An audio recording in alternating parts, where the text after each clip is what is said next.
नमस्कार, मैं शालिनी स्वागत करती हूं आपका सिटी न्यूज सदौरा में। आइए नजर डालते हैं आज की बड़ी खबर पर। सह मंत्री श्री बीसी शर्मा के आह्वान पर कारखाना मंडल सचिव संजय कुमार ने दिनांक 23 सितंबर से 27 सितंबर तक अपनी समस्त ब्रांचों के साथ यूपीएस में समस्त कमियों व अन्य मांगों को दूर करने के लिए क्रोध प्रदर्शन किया। प्रदर्शन और विरोध व्यक्त करते हुए कहा कि 18 महीने का रुका हुआ डीए देना व 8वां पे कमीशन का गठन करवाना व कोविड के दौरान रुकी हुई वर्कमैन गाड़ियों को बहाल करना, इसमें कारखाना मंडल संजीव कुमार ने कहा कि अगर इन पर सरकार गंभीरता से विचार नहीं करती तो यह प्रदर्शन और तेज होगा। एनआरएमयू की गलत नीतियों से नाराज होकर काफ़ी कर्मचारियों ने उत्तरीय रेलवे मजदूर यूनियन को ज्वाइन किया।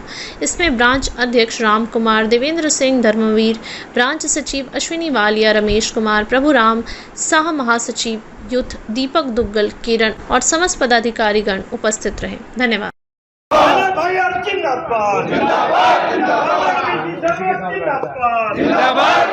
संजीव शर्मा जिंदाबाद, सरकार मुर्दाबाद, ओपीएस बहाल करो, ओपीएस बहाल करो, ओपीएस गो बैक, भारत सरकार मुर्दाबाद, बीसी शर्मा जिंदाबाद, बीसी शर्मा आगे बढ़ो, बीसी शर्मा आगे बढ़ो, हम तुम्हारे साथ हैं। नागरिक कारखाना जिंदाबाद, जिंदाबाद, जिंदाबाद, संजीव शर्मा जिंदाबाद, जिंदाबाद, जिंदाबाद। आज कार्यक्रम किया गया था। सबसे पहले तो मैं सर आपके चैनल का अपनी उत्तरी रेलवे मजदूर यूनियन की तरफ से तहे दिल से शुक्रगुजार हूँ कि मीडिया हमारे पिलर्स होते हैं।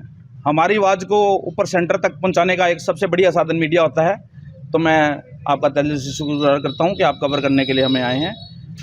सर, हमारा महामंत्री श्री बीसी शर्मा जी के आह्वान के ऊपर यूपीएस की अगेंस्ट जो प्रोटेस्ट चल रहा था, 23 सितंबर से लेकर 27 सितंबर तक ये प्रोटेस्ट चला। इसके अंदर अलग अलग दिन अलग अलग इवेंट्स थे।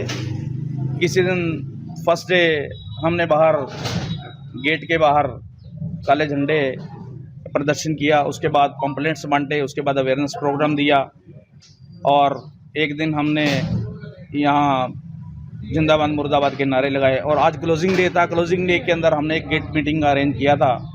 थोड़ी बारिश के कारण थोड़ा प्रोग्राम डिस्टर्ब भी हुआ, लेकिन बहुत अच्छी तादाद में यहाँ पब्लिक एकत्रित हुई और कम से कम 200 आदमियों ने हमारी सिस्टर यूनियन एआईआर से रिलेटेड एनआरएमयू को उनकी कार्यशैली से रोष होकर उनसे और हमें उत्तरी रेलवे मजदूर यूनियन को ज्वाइन किया। पहले तो मैं उन सभी नए साथियों का अभिनंदन करता हूं, इस कड़ी में स्वागत करता हूं कि उन्होंने हमारी स्ट्रेंथ को बढ़ाया और हमारी कार्यशैली को समझा। रही बात दूसरी कि किस विषय में हमारा प्रोटेस्ट था। हमारा प्रोटेस्ट गवर्नमेंट ने जो यूपीएस स्कीम लेके आए हैं, बोनाफाइड पेंशन स्कीम का नाम से इसको बोला जाता है। ये स्कीम अगर इसका वृत्तांत में व्याख्यान करूं तो ये टोटली एम्प्लॉइज़ की फेवर में नहीं है।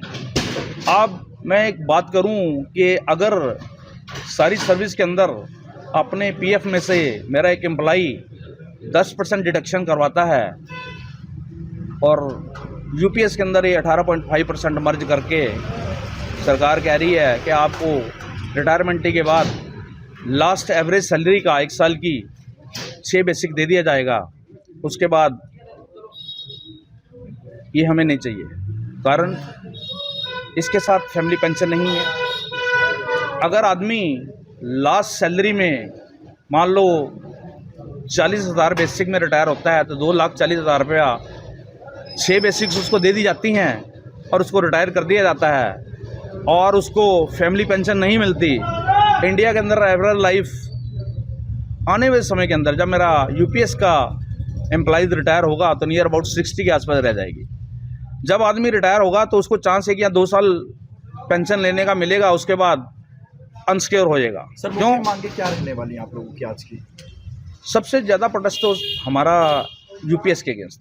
ये मैं यूपीएस के अगेंस्ट की आपको पूरी शैली बता रहा हूँ। उसके अगेंस्ट जो उसके अंदर हमारा फैमिली पेंशन नहीं है, उसका विरोध था।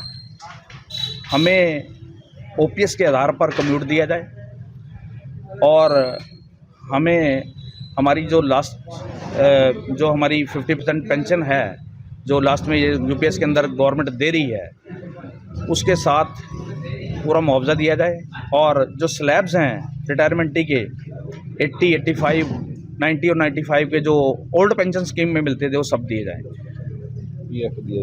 और बाद जो हमारा 18 महीने का डीए फ्रीज़ हुआ है सरकार के पास उसको रिलीज़ किया जाए और हमारी कोविड के अंदर यहाँ वर्कमैन ट्रेन्स जो बंद कर दी गई थी उनको रीशेड्यूल किया जाए।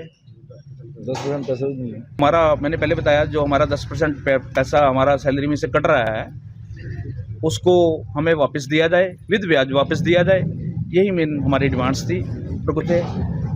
बाकी और आने वाले समय के अंदर अगर सरकार इसके प्रति कोई गंभीरता से विचार नहीं करती तो हमें कुछ और इसके बारे में सोचना पड़ेगा। दोस्तों, इस कर्मचारी का 25-30 लाख रुपए बनता है, उसको लास्ट मोमेंट के अंदर 6 सैलरी देके भेज दिया जाए, 6 बेसिक देके भेज दिया जाए।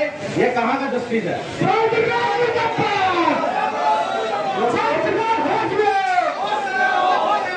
कल की सुनो बात, इसी रात के ऊपर मेरी सिस्टर यूनियन के प्रेसिडेंट पेंट शॉप के अंदर जाके इसका प्रचार कर रहे थे कि ये यूपीएस बहुत बढ़िया बात है, हमारे ब्रांच सेक्रेटरी को इलेक्ट्रिकल वाले को यूपीएस मिलती है, वो भी यूपीएस के अंदर आता है। इलेक्ट्रिकल मैकेनिकल का प्रेसिडेंट वो भी इसी यूपीएस के अंदर आता है, इसमें कोई कमी नहीं है।